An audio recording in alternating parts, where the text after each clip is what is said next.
जय भीम, नमो बुद्धाय। हाल ही में देश में जो है लोकसभा का चुनाव चल रहा है। अभी एक चरण बचा है, वो जो है 1 जून को होगा। महाराष्ट्र से जो चुनाव की शुरुआत हुई है, खास करके बताऊंगा कि पहले चरण में चुनाव जो है विदर्भ से स्टार्ट हुई है और 5 चरण में महाराष्ट्र में चुनाव हुए हैं। खास करके हम बात करेंगे जो है महाराष्ट्र के चुनाव की, ये जो बात करेंगे हम कि महाराष्ट्र में जो है आम्बेडकरी मूवमेंट का जो मतदाता है, इस मतदाता का रुख इस बार किसके ओर रहा, ये इसके ऊपर में हम खास करके बात करूंगा। मेरे साथ में जो है आम्बेडकरी मूवमेंट के जो कार्यकर्ता है, आम्बेडकरी विचारक है और राजकीय विश्लेषक भी है, दिनेश अंडर सहारे मेरे साथ में है, नागपुर के है। और साइड में जो बैठे हैं मेरे साथ में पत्रकार भीमराव लोनारे मेरे साथ में बैठे हैं। तो हम आज खास करके जो बात एक ही विषय पर करेंगे कि महाराष्ट्र का जो आम्बेडकरी मूवमेंट का जो कार्यकर्ता है, आम्बेडकरी मूवमेंट के जो मतदाता है, इनका रुख किस तरफ रहा, इसी के ऊपर मैं आज चर्चा करूंगा। मैं शुरुआती दौर में दिनेश अंडर सहारे साहब की तरफ में जाता हूँ। साहब, ये बताइए कि महाराष्ट्र में हम देखते हैं कि महाराष्ट्र जो है यह आम्बेडकरी मूवमेंट का जो है ये गढ़ रहा है। यहीं से जो क्रांति हुई है, सारी क्रांति यहीं से हुई है।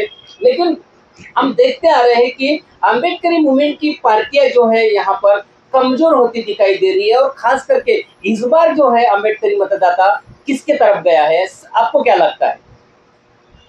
देखो, आम्बेडकरी मूवमेंट में काम करने वाली जितने भी राजनीतिक दल है, वे अनेक गुटों में विभाजित होना, नेताओं का अहंकार, भारतीय जनता पार्टी के एनडीए की ओर जाए या इंडिया गठबंधन की ओर जाए, इस मुद्दे पर मत भिन्नता इत्यादि अनेक कारण हैं जिसकी वजह से महाराष्ट्र का जो प्रबुद्ध आम्बेडकरवादी वर्ग है वो एकजुट नहीं दिखाई दिया।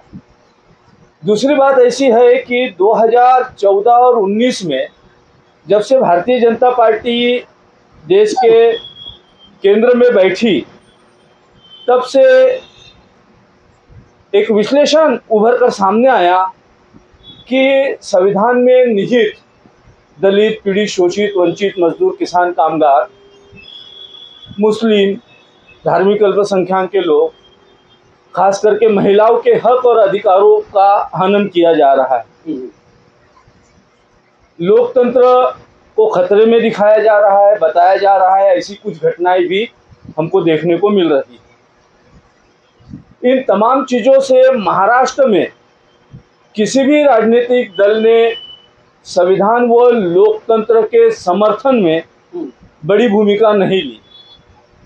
आम रिपब्लिकन जनता के अंदर में एक छोटा सा डर था कि अगर हमारे देश का संविधान, भारतीय जनता पार्टी अगर तीसरी बार सरकार में आती है और वो बदल देती है, तो हमारे हक और अधिकारों का क्या, हमारे आरक्षण का क्या। और हमारे हक और अधिकारों की लड़ाई के लिए हम लोगों ने, अगर हमको कोई पर्याय के रूप में हमारा कोई राजनीतिक दल मजबूत नहीं दिखाई देता, तो रिपब्लिकन जनता ने सीधा सीधा इंडिया गठबंधन की ओर जाना पसंद किया। लेकिन सर, आप ये बिल्कुल जो एक डर बताया गया है कि संविधान बदला जाएगा, इसी डर के कारण लोग जो है इंडिया आघाड़ी के तरफ में गए। वाकई में क्या संविधान बदला जाएगा? क्या संविधान का जो मूल ढांचा है ये वाकई में बदला जाएगा? देखिए, अब तक पूर्व केंद्रीय मंत्री अनंत कुमार हेगड़े, अभी पूर्व सांसद अयोध्या के लल्लू सिंह जी, अभी लोकसभा की मेरे ख्याल से राजस्थान की भारतीय जनता पार्टी की उम्मीदवार ज्योति मिर्धा सहित अनेक भारतीय जनता पार्टी के बड़े नेताओं ने, छोटे कार्यकर्ताओं ने खुलेआम घोषणा की कि हमें बहुमत से तीसरी बार लोकसभा में पहुंचाओ, हम संविधान बदल देंगे। स्पष्ट रूप से उन्होंने कहा। दूसरी एक गंभीर घटना ये हुई इस देश के अंदर में कि प्रधानमंत्री जी के आर्थिक सलाहकार विवेक देबोराय जी ने एक आर्टिकल लिखा और उन्होंने स्पष्ट रूप से कहा कि भारत देश का जो प्रियम्बल है, जिसमें समता, स्वतंत्र, बंधुत्व, न्याय, धर्मनिरपेक्ष और समाजवाद, ये किस काम के, इसे बदल दिया जाए। तो इतनी बड़ी घटना ये तो प्रमुखता से गिनाई जा सकती है। इसके अलावा अनेक कई घटनाएं हैं जो इस और इंगित कर रही थी सर, ठीक कि है। संविधान और लोकतंत्र पे खतरा है। बिल्कुल ये बात तो सही है, मगर ऐसा ही बार बार अपने को डर दिखाते गए, किसी ना किसी चीज का डर अगर मान लो दिखाते गए। यहाँ की जो मूल अम्बेडकरवादी जो पार्टियां है, बहुजन समाज पार्टी है, वंचित बहुजन आघाड़ी है, रिपब्लिकन पार्टी ऑफ इंडिया है, अन्य सारे जो गठ है, इनका भविष्य क्या रहेगा फिर? एक बात तो बिल्कुल निश्चित है कि डॉक्टर बाबा साहब आम्बेडकर जी को अपना आदर्श मानकर जो राजनीतिक दल इस देश में, इस राज्य में काम कर रही है, उन लोगों ने आपसी मतभेद, अपना अहंकार छोड़कर एकजुट होकर संविधान व लोकतंत्र विरोधियों के खिलाफ में मोर्चा खड़ा करना चाहिए। अगर ये लोग नहीं सुधरते हैं, हमारे तमाम नेतागण अपने अहंकार, अपने स्वार्थ के चलते अगर अपनी अपनी ढपली, अपना अपना राग बजाते हैं, तो आम जनता को हम लोग मजबूर करते हैं कि वो इंडिया गठबंधन की ओर चले जाए। सही बात कहा है अंडर सहारे जी ने कि जब तक यहाँ के जो अम्बेडकरी मूवमेंट के जो नेता है एक जगह पर आके यहाँ पर राजनीति नहीं करते, तब तक के सफल नहीं बनेंगे। मैं भीमराव जी लोनारी की तरफ भी जाऊंगा। हमारे यहाँ के नागपुर के एक वरिष्ठ पत्रकार है, उनका भी इस महाराष्ट्र के चुनाव को लेकर क्या आकलन रहा है कि उन्होंने भी घूमे हैं वो लोगों से, उन्होंने भी बात की है। लोनार जी, आपका भी स्वागत है। क्या बताओगे यहाँ पर जो खास करके मैं जो अम्बेडकरी जो यहाँ का मतदाता है, इसका रुख मैं आपसे जानना चाहूंगा कि इस बार जो बहुजन समाज पार्टी के तरफ में गया या वंचित बहुजन आघाड़ी के तरफ में गया कि और अन्य जो पार्टियां जी यहाँ पर चुनाव मैदान में है उनके साथ गई है, क्या आपका आकलन क्या है इसके ऊपर में, क्या बताओगे आप? मैं एक ही बताना चाहूँगा कि हमने 2019 का चुनाव बिल्कुल लोकसभा, तब का माहौल अलग था और 2024 का जो माहौल है वो अलग है। अलग किस प्रकार से है? 2019 में जो अम्बेडकरी जो मतदाता थे, हाँ, उनका मतों का विभाजन हो गया था। नहीं, 2019 की बात कर रहा मैं। मेरी बात सुनिए, मैं क्या बोलना चाहता हूँ। मैं क्या बोल रहा, 2019 में वंचित बहुजन आघाड़ी ने 41 लाख मतदान लिया था और बहुजन समाज पार्टी ने भी अच्छा खासा मतदान लिया था। तो ये कैसी है, अम्बेडकरी जो समाज का जो मतदान होता है उसका विभाजन हुआ था और भारतीय जनता पार्टी चुन के आई थी। लेकिन इस बार का जो मतदाता है अम्बेडकरी, विशेष करके अम्बेडकरी मतदाता है, वो जागरूक हो गया है। ना वंचित के तरफ, ना बहुजन समाज पार्टी के तरफ, क्योंकि उनको मालूम है ना रिपब्लिकन पार्टी ऑफ इंडिया, वो कोई भी गठ रहे, इनके तरफ मतों का विभाजन नहीं होना चाहिए। ऐसी ठाम, यानी एक निष्ठ होकर इस बार का जो अम्बेडकरी मतदाता है वो इकट्ठा हुआ और हमें संविधान बचाना है, हमें संविधान बचाना है। संविधान बचाने के लिए अम्बेडकरी मतदाता इकट्ठा आए और महाविकास आघाड़ी, जो महागठबंधन हुआ है इंडिया आघाड़ी, उसके तरफ अम्बेडकरी मतदाता ने अपना मत दिया है, क्योंकि सबसे पहले संविधान बचाना है। संविधान बचेगा तो हम बचेंगे, देश बचेगा। बिल्कुल, संविधान का डर बार बार बताकर यदि जो अम्बेडकरी मूवमेंट के लोग जो महाविकास आघाड़ी या कांग्रेस के तरफ में अगर जाएंगे तो यहाँ पर जो अम्बेडकरी जो पार्टियां जो है, फिर इसका भविष्य क्या होगा?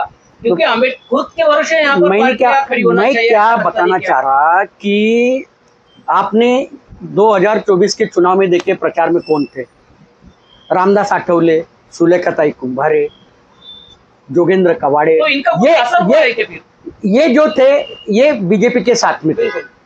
बीजेपी, शिवसेना यानी शिंदे गट, राष्ट्रवादी कांग्रेस यानी राष्ट्रवादी कांग्रेस यानी अजीत दादा की तरफ थे, ये खुले तौर पे इन्होंने यानी प्रचार किए। तो इनका कितना असर गिरा इस चुनाव? लेकिन इनका असर भी दिखाई नहीं दिया।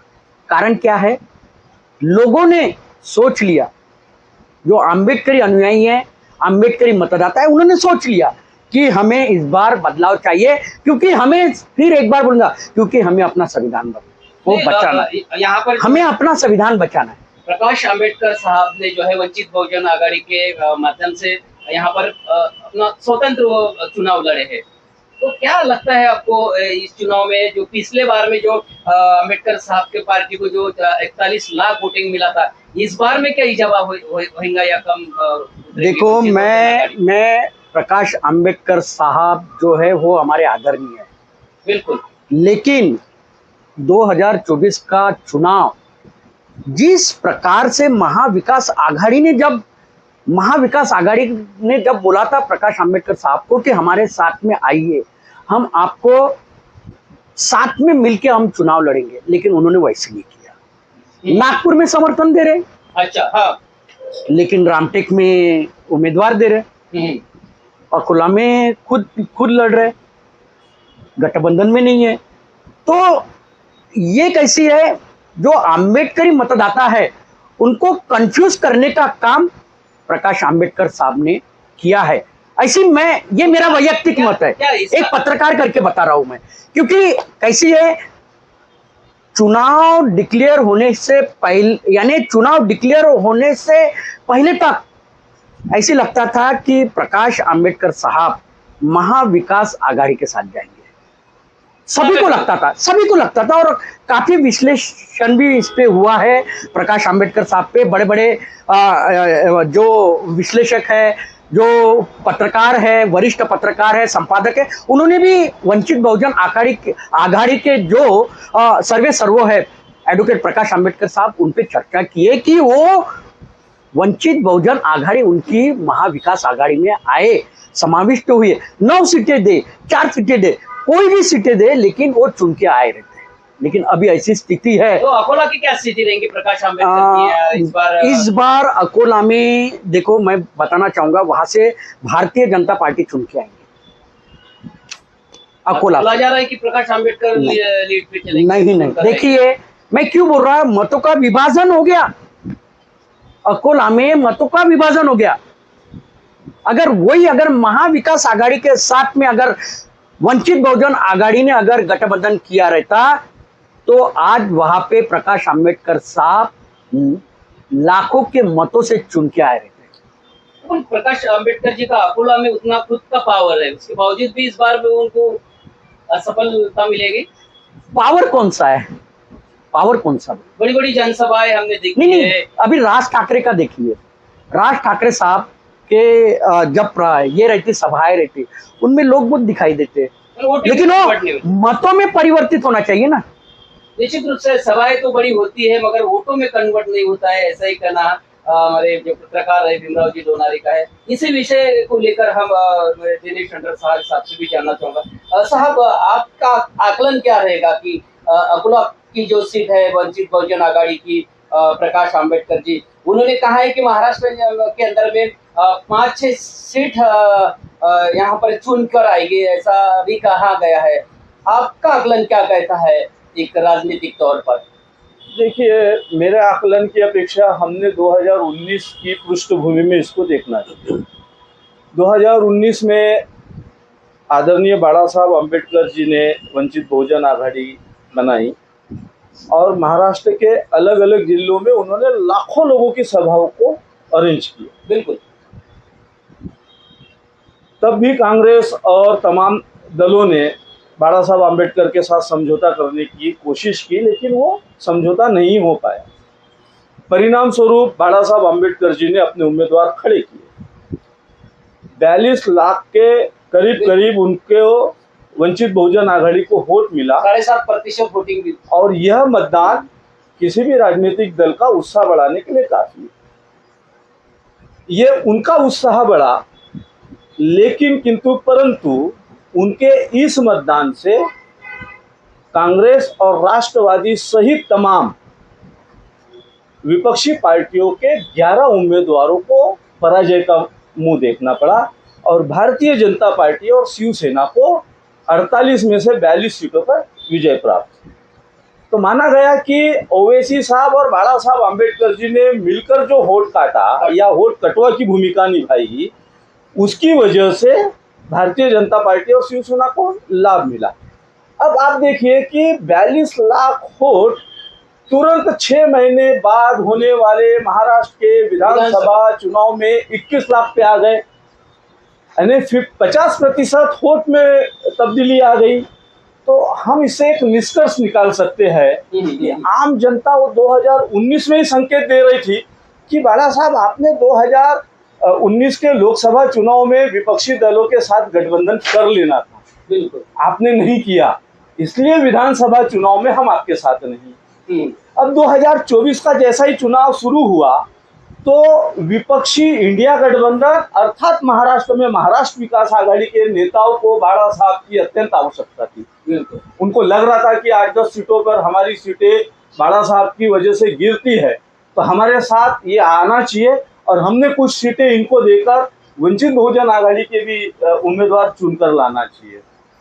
किंतु जैसा 2019 में लोकसभा में विधानसभा में अंतिम समय तक बाला साहब अम्बेडकर जी कांग्रेस और राष्ट्रवादी के नेताओं के साथ बातचीत करते रहे और अंतिम समय पर युति तोड़ी, वैसे ही 2024 में अंतिम समय तक उन्होंने महाराष्ट्र विकास आघाड़ी के साथ लगातार बात की। उन्होंने सबसे पहले शिवसेना के साथ सेना भवन में जाकर युति की, उद्धव ठाकरे जी के साथ में भी थी।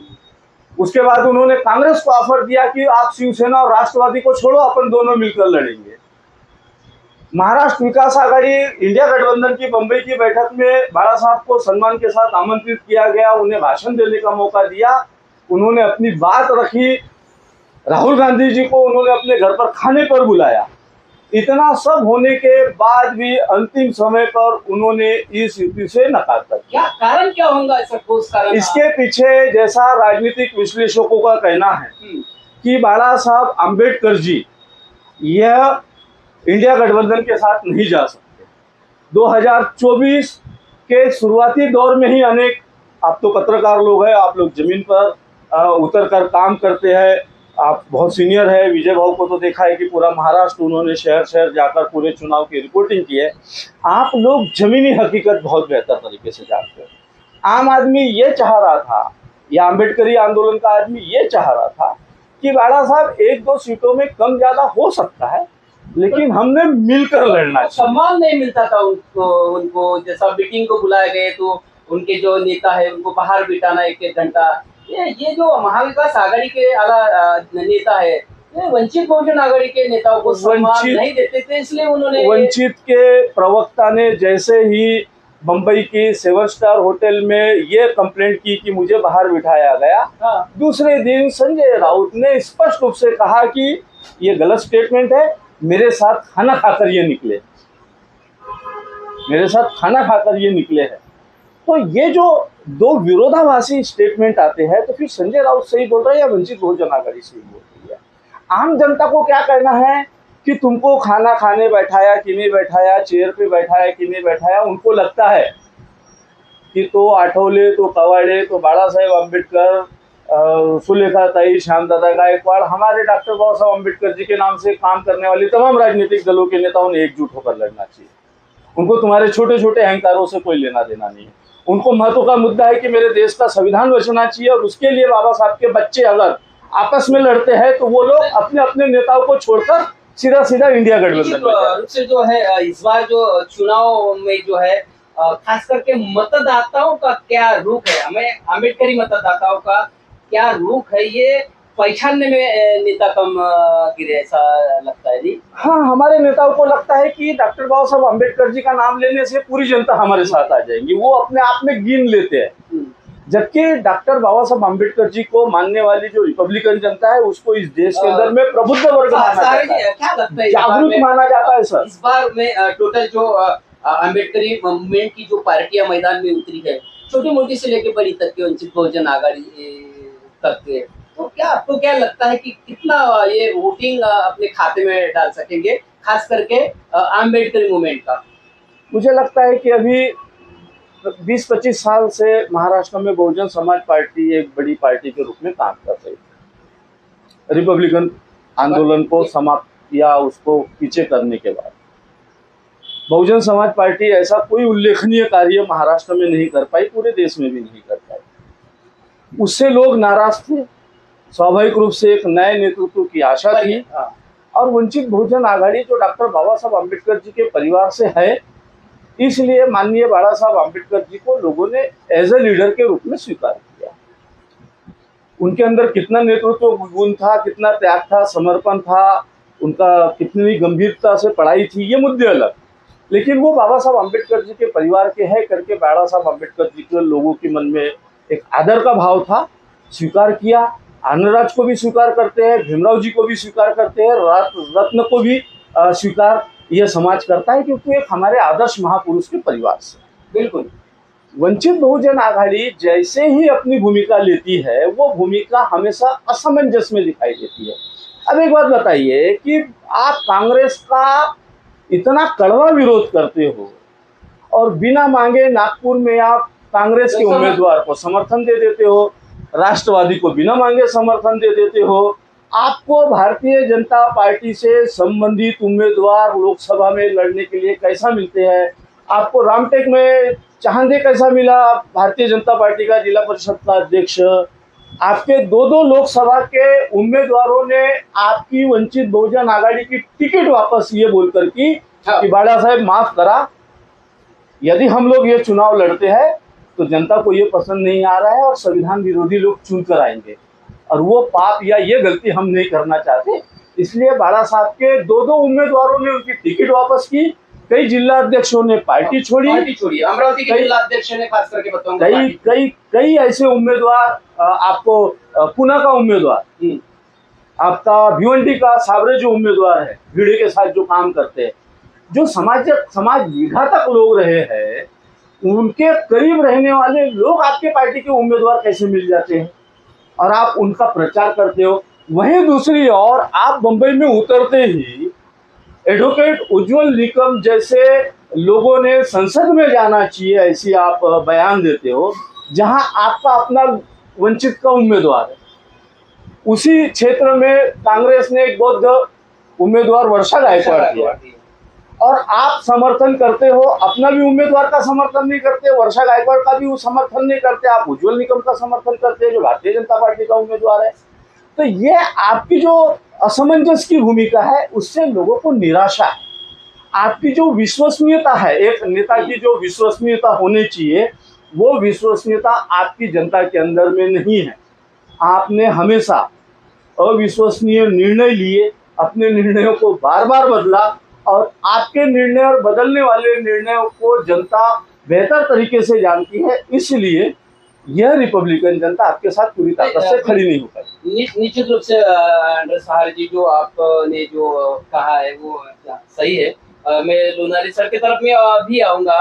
क्या लगता क्या है सर, जो 2019 में जो हुआ, इस बार भी वही स्थिति वंचित बहुजन आघाड़ी की रही है।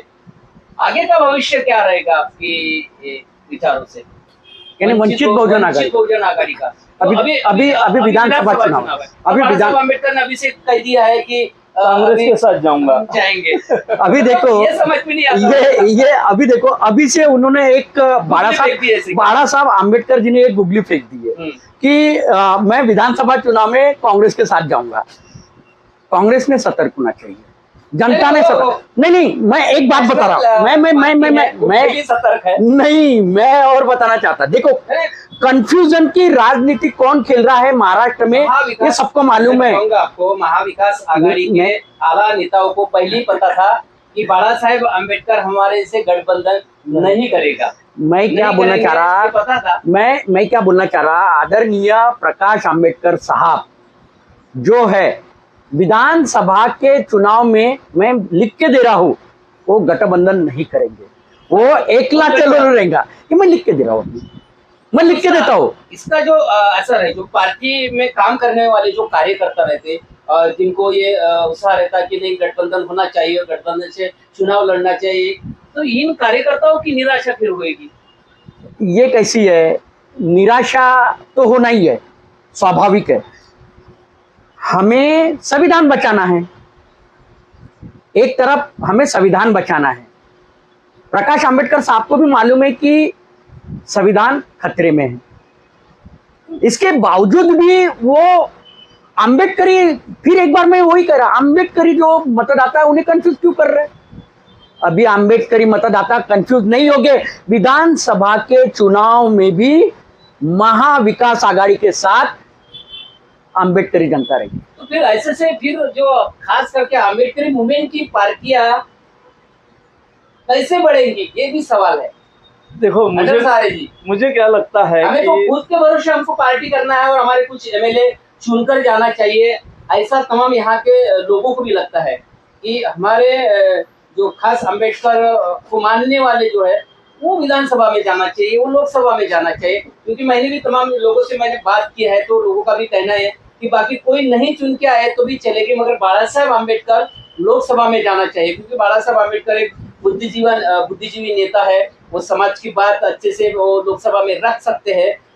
ऐसे लोकसभा में जाकर जो नहीं, समाज की हमें बात रखना चाहिए। मैं कौशल साहब, मैं आपको और वो बताना रख सकते चाहता हैं बाला नहीं, साहब मैं आपको बताना चाहता, हमें भी लगता है, मुझे वैयक्तिक लगता है कि आदरणीय प्रकाश आंबेडकर साहब संसद में जाए और अम्बेडकरी समाज का नेतृत्व करे। हमें नहीं लगता क्या? फिर लोगों हमें में 2019 में भी लगा, अभी भी लग रहा है लोगों में क्यों डर? हमें। नहीं, बताऊं मैं कि क्या बोला, लोगों ने हमें क्यों लगा डर ना, किया? हमें आज भी लगता है। सारे ये लोगों ने क्यों नहीं नहीं, खौसे साहब आज भी हमें लगता है, मैं बोलना चाहता हूँ, मुझे आज भी लगता है ना कि आदरणीय प्रकाश आंबेडकर साहब संसद में जाए, हमारी बाजू रखे, आंबेडकर समाज की बाजू रखे। तो फिर डर क्यों? संविधान का डर दिखा के आप दूसरे के पीछे क्यों जा रहे हैं? फिर ये संविधान का डर नहीं हम दिखा रहे हैं भाई साहब, खौसे साहब, संविधान का डर जो बना हुआ है, जो अभी वर्तमान सरकार है, यहाँ पर जनसंख्या अपनी उतनी है ना, अपनी जनसंख्या होने की बिखरी हुई है ना। रिपब्लिकन पार्टी ऑफ इंडिया के हमारे देखिए A to Z गट हुए हैं। बीएसपी जो था वो भी अभी महाराष्ट्र में खास दिखाई नहीं दे रहा है। हम वंचित बहुजन आघाड़ी पे विश्वास रखे, वो भी एक कंफ्यूजन की राजनीति वंचित बहुजन आघाड़ी की ओर से खेली जा रही। हम विश्वास किस पे रखे? हमें अपना संविधान बचाना है, इसलिए महाविकास आघाड़ी को हमने, महागठबंधन को हमने, इंडिया गठबंधन को अम्बेडकरी समाज ने समर्थन किया है। बोलिए सर, आप क्या कहेंगे? मुझे क्या लग रहा था कि मात्र कांग्रेस विरोध आपके मन में अचानक क्यों आ गया 2019 और 2024? बाबा साहब आम्बेडकर ने कहा था कांग्रेस जलता घर है, और फिर अभी क्यों बोले? एक मिनट, अभी क्यों बोले? विधानसभा में आदरणीय बाला साहब आम्बेडकर 2 बार कांग्रेस के समर्थन से लोकसभा पहुंचे। लोकसभा में भी पहुंचे।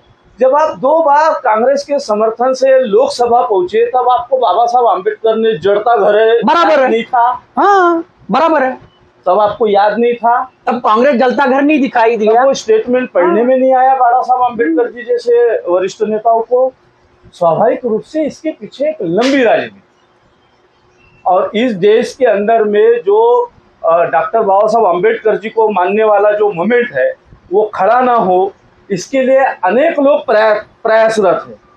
कांग्रेस के साथ रिपब्लिकन जनता का कड़वा विरोध जग जारी है। जितना विरोध डॉक्टर बाबा साहब आम्बेडकर जी की जनता ने कांग्रेस का किया है, उतना विरोध आज तक इस देश में भारतीय जनता पार्टी ने भी नहीं किया। नहीं, बराबर है ना ये बात, लेकिन वर्तमान में क्या है?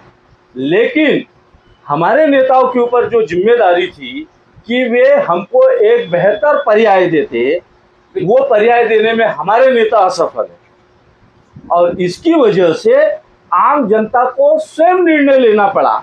क्योंकि महाराष्ट्र की जनता देश की जनता से इसलिए अलग है क्योंकि महाराष्ट्र में पढ़े लिखा वर्ग बड़े पैमाने पर है। महाराष्ट्र की जनता को प्रबुद्ध वर्ग कहा जाता है, जागरूक वर्ग कहा जाता है, और महाराष्ट्र की जनता जब जब कोई संकट आता है तो अपना स्वयं निर्णय लेती है। महाराष्ट्र की जनता एक लाइन बोलकर समाप्त करता हूँ। देखिए, बाला साहब ने न भाजपा के साथ स्पष्ट रूप से गए, न इंडिया गठबंधन के साथ गए। कवाड़े साहब, आठवले साहब, सुलेखाताई वगैरह वगैरह लोग खुलकर उन्होंने प्रचार किए, एनडीए के तरफ गए, भारतीय जनता पार्टी के साथ बराबर उन्होंने मानी। लेकिन महाराष्ट्र में एक महत्व की घटना घटी कि महाराष्ट्र के तमाम बुद्धिजीवी, जिसमें हम अगर नागपुर में हैं तो थोरा साहब हो, इजेट खोबरागड़े जी हो, यशवंत मनोहर जी हो, महाराष्ट्र के पूर्व महासंचालक सुराटकर साहब हो, police commissioner doctor Sanjay Aparanti हो, सुनील खोबरागड़े जैसे संपादक हो, विवेक मोरे जैसे हो, जयवंत हीरे जैसे लोग हो, और तमाम जितने भी बुद्धिजीवी IAS IPS IIS RS वर्ग के जो सेवानिवृत्त लोग हैं, ये तमाम लोग श्यामदादा गायकवाड़ के नेतृत्व में बैठे और उन्होंने तय किया कि आने वाले विधानसभा चुनाव तक हम एक बड़ा पर्याय देंगे। तो ये जितनी जंग लगी हुई पार्टियां हैं, इसको हम आग की भट्टी में डालेंगे और इसमें से फिर हम डॉक्टर बाबा साहब अम्बेडकर जी को जो पार्टी, जो कार्यकर्ता, जो कार्यक्रम अपेक्षित था वो हम तैयार करेंगे। और इसकी प्रक्रिया उन्होंने महाराष्ट्र में शुरू कर दी है। हो सकता है वो किसी नए राजनीतिक दल का उगम हो, नए राजनेता का उगम हो, लेकिन महाराष्ट्र में इस कॉर्नर से लेकर उस कॉर्नर तक जितना भी कार्यकर्ता है, जो निराश था, जो थोड़ा सा दबा था, जिसके मन में डर था कसं होईल बाबासाहेबांचं आंदोलन, जो रोता है, जो हमारा बुजुर्ग आदमी घर में बैठकर विजय भाऊ जो प्रश्न पूछ रहे, वो प्रश्न उनके मन के प्रश्न है, वो उनकी इच्छा है, उनकी वो तीव्रता है कि समाज का कैसा होगा, नेता का कैसा होगा, हमारा मूवमेंट कैसा खड़ा होगा। तो उसको हमको रीऑर्गेनाइज करना होगा और वो करने के लिए हम में से तमाम लोगों ने अपने अपने छोटे मोटे अहंकार को छोड़कर अभी जो एक गठबंधन बना है, जिसमें कहते संसारे जी का जो बच्चा है, उनका जो ग्रुप है, ऐसे तमाम लोग हैं, नागपुर से छायाताई खोबरागड़े वगैरह जो लोग हैं, ऐसे तमाम लोग उस प्रागतिक रिपब्लिकन फ्रंट के नाम के नीचे तय अभी जमा हुए हैं और जल्द ही वो ये लोकसभा खत्म होते ही एक नई भूमिका हम लोगों के सामने आपने जो कहा है, ऐसा अगर होता है तो ये बहुत बड़ी अच्छी खबर ये महाराष्ट्र के जो अम्बेडकरवादियों को मिलेंगे। लोनार जी, ये सारी तमाम जो नेता है, खास करके अम्बेडकरी मूवमेंट के नेता है, जैसा सहारे जी ने जो बताया, ऐसा होने के लिए आपका क्या, मुझे सब लोग एक जगह पर आएंगे, मूवमेंट को बढ़ाएंगे, विधानसभा चुनाव लड़ेंगे, उसमें से कुछ लोग अपने खास करके अपने लोग चुनकर आएंगे। इसके संदर्भ में आप तमाम जो आला नेताओं को क्या कहेंगे? बहुत अच्छा सवाल आपने बहुत अच्छा सवाल किए। मेरा फिर एक बार मैं बोलना चाहूँगा, रिपब्लिकन पार्टी ऑफ इंडिया ये बाबा साहब आम्बेडकर जी ने निर्माण की हुई एक पार्टी है। सभी रिपब्लिकन पार्टी के जितने भी यानी गठ है, वो सबने अभी 2024 में अभी जो विधानसभा का चुनाव इकट्ठा आना चाहिए।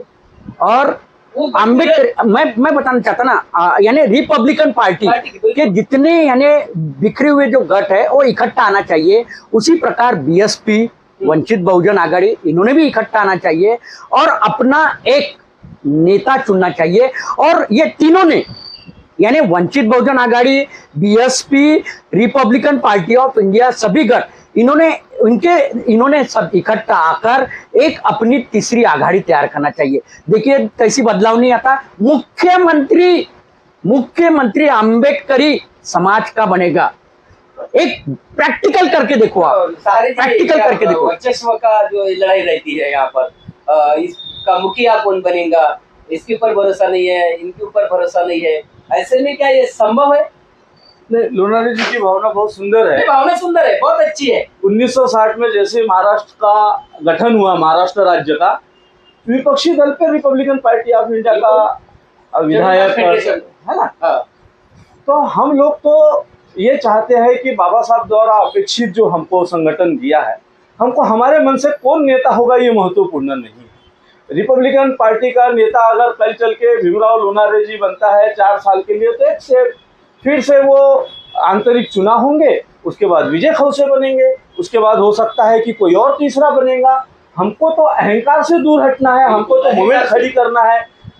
हमारे आम जनता नहीं चाहती कि वो कवाड़े को खड़ा करे, वो आठवले को खड़ा करे, वो सुलेखाताई को खड़ा करे, वो श्यामदादा को खड़ा करे, वो प्रकाश अम्बेडकर को खड़ा करे, वो मायावती को खड़ा करे। वो चाहती है डॉक्टर बाबा साहब अम्बेडकर का मूवमेंट खड़ा, और उसके लिए हम और एकजुट होना। मैं एक बोलना चाहूंगा कि देखो, बाबा साहब अम्बेडकर जी ने कभी ऐसी यानी वो भी एक चुनकर गए थे, मालूम है ना, लेकिन वो समाज के लिए लड़े, हम अपने लिए क्यों लड़े?